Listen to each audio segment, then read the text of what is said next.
What's going on, people? Today we're going to be reacting to all my goals that I've scored in like the last 5 games because I went on a 5-game winning streak in eFootball, playing nothing but Division 2 and Division 1 players who are actually higher ranked than me at the time. We're going to be dissecting every goal and just seeing which ones are definitely the favourites. I do have my favourites already saved mentally, but it's up for you lot to decide, you know, leave some comments on what goal at what timestamp was your favourite. But yeah, let's get into it. Right, going into the first goal, we were actually 3-0 down at this point using the 4-5-1 formation. So we decided to switch to the fabled 4-4-2, and that is all we used for the rest of this video. And I'm showing you guys exactly why I love it. So we went from 3-0 down, a brilliant cutback pass from Rice to make it 3-1. And as you can see, we're trying to get the ball from check, but, you know, we get it in the end. I like that there's animations like that in the game. I think it's really cool. Going back to it, that goal was literally made from pressure. There was no guarantee that that ball was ever going to reach. I believe that was Batistuta. And we just pressed him with Rice and Hakimi, and we got the ball back and we got the goal. Right, so for the second goal, this was literally just a counter press from his counter attack. We get the ball back with Gabriel. That's a common theme in this video. We know Odegaard's already a bad man at passing the ball, so we play a through ball. Ekitike does like a half feint cancel, and you know when the shot is just open, the angle is there, you just have to go for it. We're going to play it because I don't think I should have paused it halfway there. This is, again, just some brilliant play. Not exactly tiki-taka, but bopping the ball about. Ekitike with a wonderful finish. And you know what? You're going to see him a lot this video because he is genuinely my favourite striker in this game. Coming in for the third goal is actually a pretty funny goal. So this guy's completely bottled the attack. He could have taken his sweet time with that and he decided to rush. I think he was kind of rattled from the state of the game and the fact that I was making a comeback.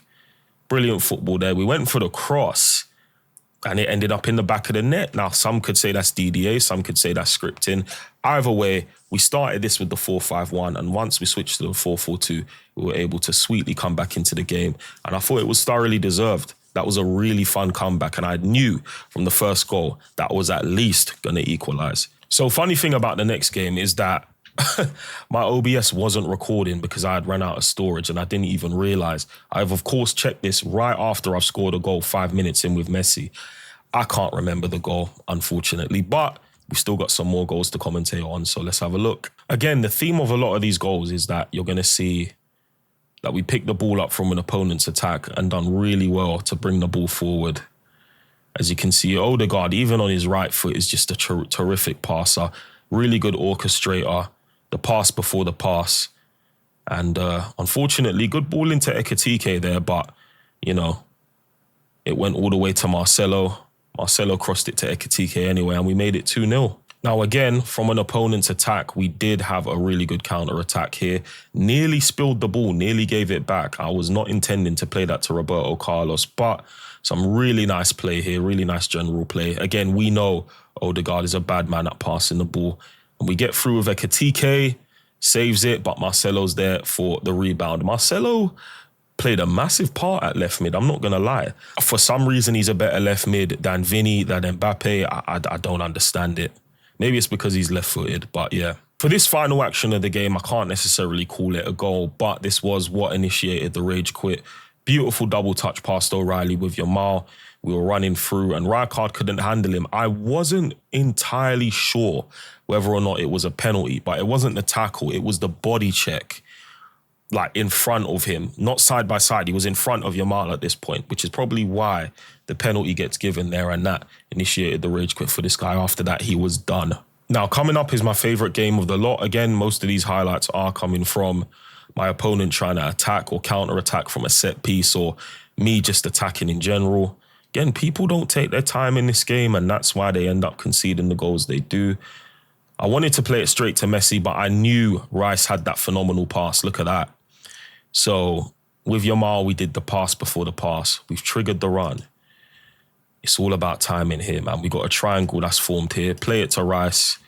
You know Rice is going to time this perfectly with phenomenal pass. Messi was just about perfectly onside. Finessed it round the keeper. Didn't make it too complicated, especially since he was rushing him out. All I had to do was literally just tap the finesse button and then, yeah, we were good to go. Again, another instance of my opponent attacking me here. Rice picks the ball up. Plays it to Yamal. Yamal to Messi. Messi to Odegaard. Look at this, man. It's just brilliant. And then I noticed he moved the keeper slightly and I said, yeah, let me go for the near post, and we made it 2-0. Again, another attack from our opponent. Brilliantly picked up from Odegaard, played it to Rice, Rice to Messi, Messi to Yamal. You know the drill, man. At this point, we were just bullying this guy, man. I'm not going to lie.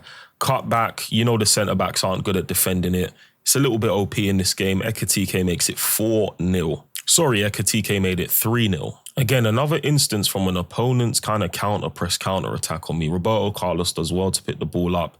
Nice little 1-2 between Marcelo and Odegaard. I see the gap again. We know Odegaard's a bad man at passing. Beautiful 1-2 with Messi. Simple. It's so simple. It really is simple. It's not that complicated. Build-up play in this game is not that complicated, man. I promise you, if you just really take your time and you really think, instead of just zipping the ball around for the sake of zipping it around, you will really, really mess up your opponent. The best way to play this game is pure tempo control. Again, my opponent's on the attack, but the one thing, and we're going to go back 10 seconds here. Watch his team. Look at the triangle here with Yamal, Rice, and Odegaard that his player is surrounded by. So he knows he has to play it out wide. That's the one thing about this formation.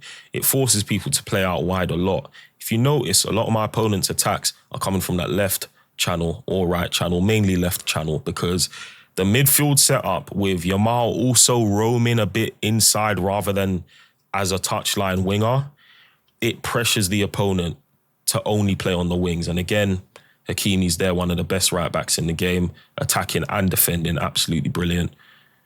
And here we are on the attack. We get a bit unlucky. We get a bit lucky. Yamal, top of the 18. Blitz curler is cheese, and I've only discovered that today. Why not go for it? Now, so far in the video, this is my favorite goal of all of them, because I've seen goals scored like this and I was like, damn, how do I do that? It's really just about patience, man. There you go. There you go. Brilliant. No better way to trick someone than to go on Messi's outside rather than trying to look for the inside shot, man. Catches them every time now. Anyway, we ended up winning that game 6-1. And there's one thing you will notice about this formation is that this is how the attacking direction looks a lot of the time. This guy lost the ball so many times because he was trying his hardest to force it through the middle. If he tried to play it out wide and kind of interchange with the middle, then maybe the percentage would have been different. The fact that this is basically almost equal is absolutely insane, which shows that I'm actually using the middle zones also to play back out wide. So yeah, man, I love this formation. On to the next game. So for this game, I actually went with something a little different. We decided to play Szoboszlai in place of Yamal, Cruyff in place of Messi, and Vini in place, more attacking than Marcelo, just to see what it would be like for the first half with different players. And what is coming up is the best goal of the entire video, man. Throws it to Cruyff. Cruyff is always in space as a shadow striker from the goalkeeper's throw. Look at that. Look at the gaps, man. Look at the gaps. Boom. Brilliant finish from Ekitike. Let's go back again. For whatever reason, when coming up against any system, any formation, any setup. So what I love about this, right, is this is his back four. This is his two DMs and centre attack in mid. I believe that might be Neymar. And this is Xabi Alonso and Steven Gerrard here, right? They've kind of pressed Szoboszlai, who's the right mid. Look at all of that space they have left from the guy, second man pressing with Gerrard and Xabi Alonso, right?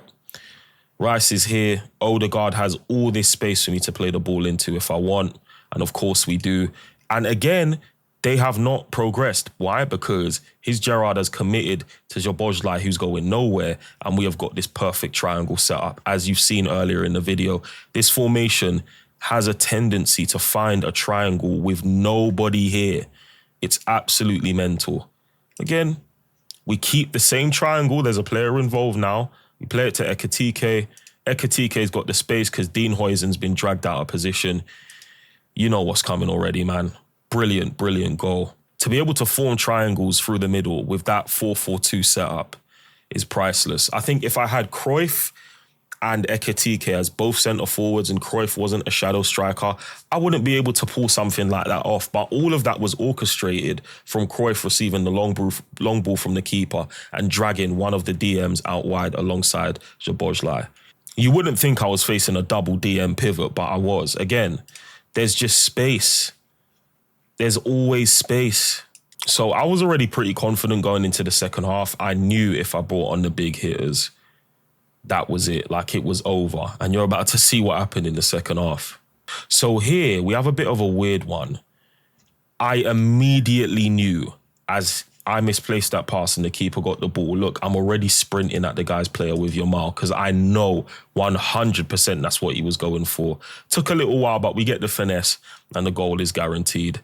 Yeah, that was a mistake on my opponent's behalf, but you always have to be alert in this game. And he was way too casual, way too lax with it, way too desperate to start play again at 1-1. It's not like he was having to chase the game. People get caught up in this game because of how fast-paced FC is, so they try and make it like that as well. But there is power in genuinely playing slow. Not all the way slow, but in moments where it's completely necessary. Again, brilliant play here. Brilliant cancel by Odegaard and just a brilliant goal. Again, as I was just regularly yapping, I completely forgot that there was a goal right there. But it's all about patience, man. When you allow your attack to get forward and when you allow your attack to have time to get into the right space and the right zones, the attacking AI will help you. It's one thing people don't realize about this game. You don't have to always force the ball to the player. The attacking AI will shift around depending on what you're doing with the player on the ball, which is exactly why Odegaard ran into that zone just now to get that goal. Again, look, Marcelo just not scared to lose the ball here. We know he's got good dribbling. He can shield the ball quite well. Rice nearly lost the ball there, but it's all good. We still have the ball. Nice football here. Yamal's open, blitz curler. We always had to go for that, man. So there's one thing I've noticed with my set pieces is that when I have an outswinger, it always goes to Ekitike. And because of his height, we can kind of sustain and maintain pressure with that. Now, we nearly get a goal with Yamal. Bit jammy, but Ekitike heads the ball in. Bro, I genuinely think he's the best striker in the game for me right now. I have so many strikers. I have Haaland, Ekitike, Mbappe, Cantona. I have all of them. Ekitike for me is the perfect combination of height, physicality, and flair. Unbelievable player. So again, this is another goal that has come from his attack. Now, we actually did get in behind really well. That was a really good pass to Victor Osimhen, who was actually giving Gabriel trouble at first, but I'm pretty sure that was like his last major action of the game. And as you can see here, we could have launched it to Messi, but we decided again, take your time. Could have played it to Hakimi. Take your time. Look at the mind games. Look at them. Oh, there's a moth in the video. What's up? We got to go back. I lost my concentration for a sec. But as you can see, brilliant play here. Messi to Odegaard in space. We know Odegaard's already cold with the passing. Ekitike's through and he makes it 2-0. Again, the variety of goals I'm scoring too, I really am a fan of. I really enjoyed this upcoming goal. So again, my opponent's trying to attack. Intercepted from Dino. Odegaard to Messi. I actually intended to pass that to Rice. So if you see here, I kind of knew in the corner of my eye that Rice had all that space. Again, all this space to run into. And I said, yeah, play it to him. Ekitike, brilliant outside the foot pass to Marcelo, who's just about onside. We had to be brave and we went for the Travella goal. Absolutely beautiful goal. And I believe there's one more goal after this, which would have been an absolute stunner if it had gone in first time. And you're going to have a look at it now. And for me, this was like the peak of the video other than that Ekitike screamer. So we get the free kick. Look at the space, people. Look at the space. We already know what time it is. Play it straight to Messi. Messi to Odi. Back to Messi. Hakimi. Yamal. Back heel to Messi. Messi. But boom. Double crossbar. Ekitike taps it in for the hat-trick. Now, if that went in first time, that probably would have got my favourite goal of the entire reaction. But It's probably in top 3, you know, because of the build-up and everything. I thought it was absolutely fantastic. And as you can see, based on the frozen screen, this guy had given up after that, and I don't blame him. So yeah, that was me reacting to all my goals that got me into Division 2. And I'd like to thank you guys for watching this. This has been AidenVTW with eFootball. Please, guys, if you're new around here, subscribe, show support, and keep supporting the channel. We're killing it right now. And I just want to keep growing this eFootball community, man. Thank you guys so much. And I'll see you guys in the next one.